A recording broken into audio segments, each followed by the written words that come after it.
Welcome back to your Feel Good Breakfast show on this Monday morning, and thanks for joining us at the start of a brand new week and a brand new day as well. Now, here's some inspiration for you. Meet this lady next to me, passionate author Mpho Malgas, who honors all women this Women's Month through launching her brand new book called Survivor, The Make of a Woman, which speaks about the struggles that women endure and overcome. It features inspiring stories from Pakistani activist Malala Yousafzai, Reeva Steenkamp's mother June, and a foreword from Professor Thuli Madonsela, and it promises to provide motivation and, of course, the spirit of survival. Mpho joins us this morning to share more with us. Let's give her a warm round of applause, ladies and gentlemen. Mpho. Welcome. Great to have you here with us, Thank you for having me. It's so wonderful to have you. First of all, congratulations and well done on the launch of this book where you had Wendy Ackerman as a keynote speaker. Here was absolutely fantastic at the event.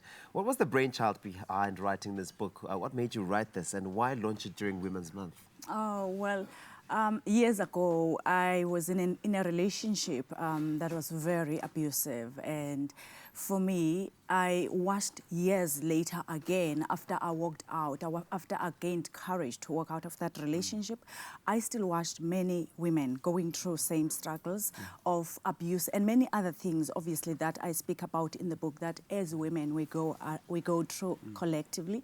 And for me, I realized that, you know, most of the time women don't have the courage to speak out or share their stories or their journeys with anybody. They don't have platforms, which is most importantly.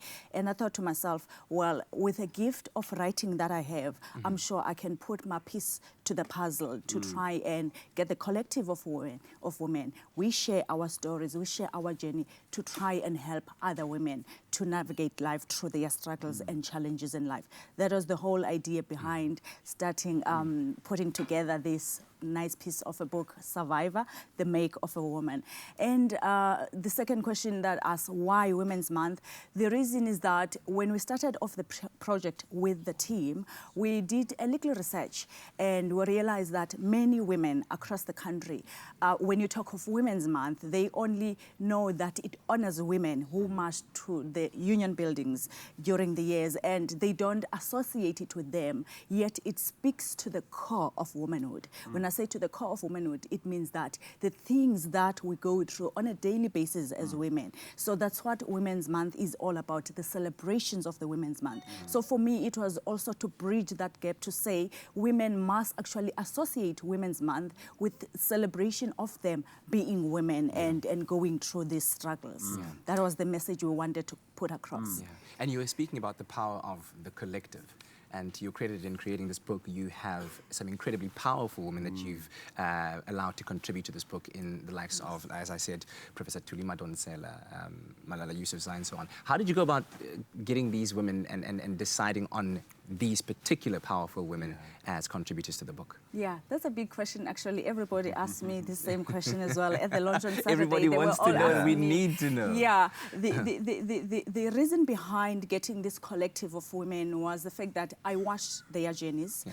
Their stories resonated with my journey, with my story, and I know with other women's journey and their stories as well. So I said, I thought to myself, let me bring them on board, because I wanted also to show many women who think that struggles are only meant for people that are down there. If someone is on TV, someone is successful, is a business person, or hold a highest office in the land, don't go through struggles. This is the perception that we have. But I wanted to say to them, look at these women. They've been there, they've done that, and they've managed to overcome their struggles. They are survivors like you and I. Yeah, this is fantastic. So you've got a range of stories here by different ladies in the book, and they contribute to making it a full structure. What do you think that readers will be able to take away from each lady's story, each woman's story out of the book?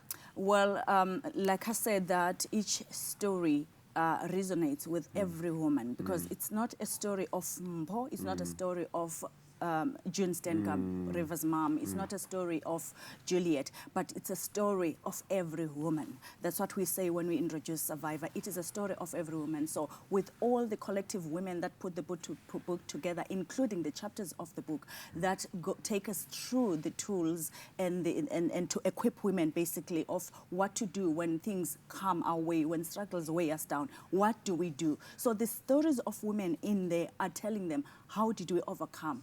We speak of bullyism, we speak stories of discrimination, we're speaking survivors of divorce, we're speaking survivors of rape. So all the stories that are put together by the collective of women that have gathered to put the book together are giving us tools to actually navigate our lives in the struggles that we go through as women. Yeah. And not just in the book, in a sense of giving a manuscript to women out there to navigate the difficulties of life, but you're also looking to make an impact in the lives of 100,000 girls, I understand. Tell us about how this book is going to do that. Yeah, so for me, it is something very personal. It's something personal in the sense that it's not something that I slept and I woke up, I decided, let me do something. Everybody is doing something about the challenge that we have in the country, in fact, in Africa as a whole, of these young girls that stay at home during their periods because they can't afford the sanitary towels. It's something personal to me in the sense that I've been there. I've been a rural girl who also didn't have an opportunity to have sanitary towels. So the story of these girls talk to my heart, it speaks to my heart. For me, it's not like I had something that I would give to these girls, but with the gift of writing that I had, I thought to myself, I'm gonna get out of my comfort zone, do something about it so I can be able to keep the dreams of these girls alive. And this is the invitation I'm making to all other women that can be part of this journey with Survivor for us. So some of the proceeds from the sale of the book will Yes, go will towards go this to project, the project of yes. financing sanitary towels for some 100,000 girls. Beautiful contribution indeed. Mpho, thank you so much for joining us. Thank you for having me. And wishing you all of the best. And of course, you can go online and order the book. It is available from Friday the 5th. Yeah. The 9th. Excuse me, Friday the 9th of August, which is of course Women's Month, and you can go online and check it out. Also follow at The Make of a Woman. Yeah, do get yourself a copy of Survivor, The Make of a Woman.